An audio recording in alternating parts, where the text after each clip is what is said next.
I'm Fort Bend County Commissioner Grady Prestage. And I'm Christopher Harvey, Communications Coordinator for Commissioner Prestage. We're going to talk about mentorship. Chris has been dying to ask me a few questions about mentorship and how we can play a role in the growth and development of our young people. Chris? I guess one of the most important things, like with the mentor, trying to get one, is one, trying to find a mentor. So what would you suggest would be the first step that you would need to do to be able to find a mentor? Well, I think the answer to that question is you got to ask. And I don't think anybody would be disappointed or offended if you ask them to mentor you. I suspect that a lot of people around here, I know a lot of people in my peer group, are looking for opportunities to share and to be involved with people, to help them along. A lot of people have it in their nature. Now, there's some who don't, but a lot of people do. More often than not, you'll find people looking to be mentors, and I think it's imperative for the young or upcoming person who needs a mentor to ask. Okay.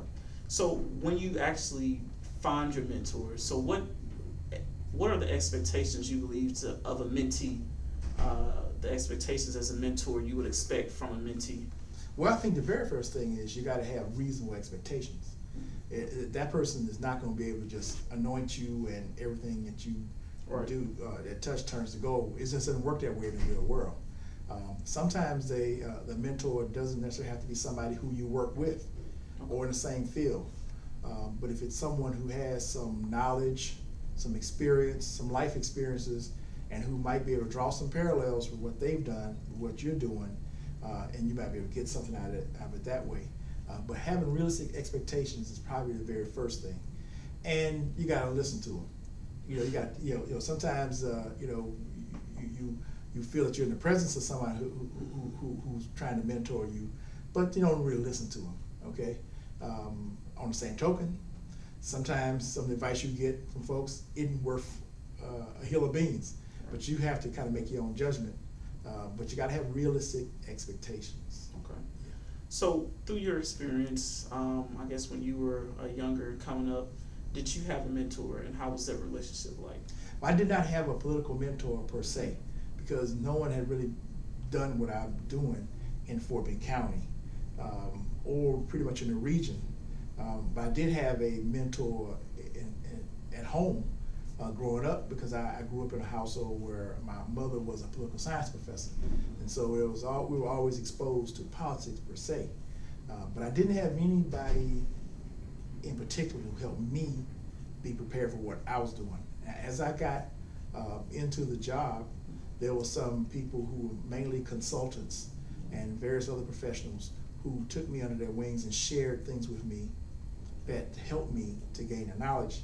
And they did it in a manner where I could feel comfortable asking them and not knowing and not be embarrassed, that they would pull me aside and teach me about things like municipal finance, how the real estate development and land development process works. Those are things that you don't always know. You don't really learn that in school. And unless you've done that particular job, in particular, you're not going to know anything about it. But they pulled me aside and said, here's how it works, and shared that information with me, and it's very good information.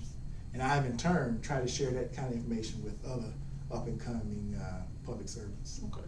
So for my final question, and there are a lot of people out there who may want to serve as mentors to someone. They've had different life experiences, or they have experience in this particular area. What qualifies someone to be a mentor to someone? Well, I would think it'd have to be someone who has the experience and is willing to share.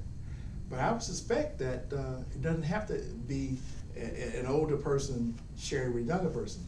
There may be situations where a younger person who's had various life experiences or who has exposure to new technology, you can mentor someone older by bringing them along and helping them in areas they may feel uncomfortable with, about information they don't always know about from their generation, from the people they normally hang out with. So I think mentoring and being a mentor is a two-way street.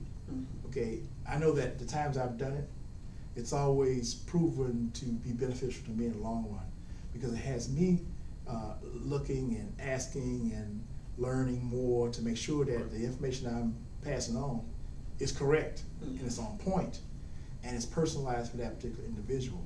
So it's a two-way street. It's mutually beneficial. I know that I have benefited tremendously from being a mentor to people as I go along, both younger people, both my contemporaries and older people, and I'm a better person for it. Okay, excellent. Well, that's all the questions that I have for that. Well, that's it for this edition of the Commissioner's Corner. See you next time.